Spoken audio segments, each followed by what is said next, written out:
وسام محمد Somalia کے ہزارہا پناہ گزینوں میں سے ایک ہے اور اس کے یہاں محض 4 روز پہلے بیٹی پیدا ہوئی ہے۔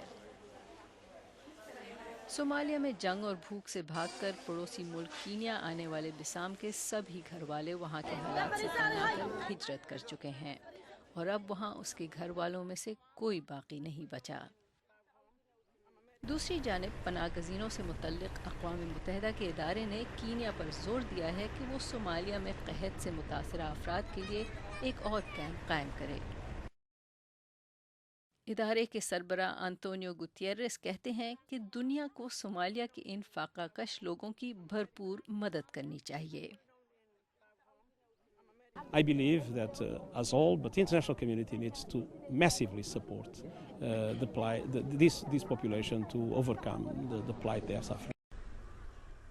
نیا کیمپ داداب پناہ گزین کیمپ کے نزدیک ہی بننا ہے۔ داداب کیمپ میں تقریباً 3.5 لاکھ پناہ گزین مقیم ہیں۔ نئے کیمپ میں ہزاروں پناہ گزینوں کو رکھا جا سکتا ہے، لیکن کینیا کی حکومت کا کہنا ہے کہ اس طرح کیمپوں کے قیام سے ان پناہ گزینوں کے کینیا میں مستقل قیام کی حوصلہ افزائی ہوگی۔ داداب کیمپ پہلے ہی دنیا میں پناہ گزینوں کا سب سے بڑا کیمپ ہے، جو میلوں میل پھیلا ہوا ہے، لیکن اس کے باوجود روزانہ اس کی آبادی میں سینکڑوں لوگوں کا اضافہ ہو رہا ہے۔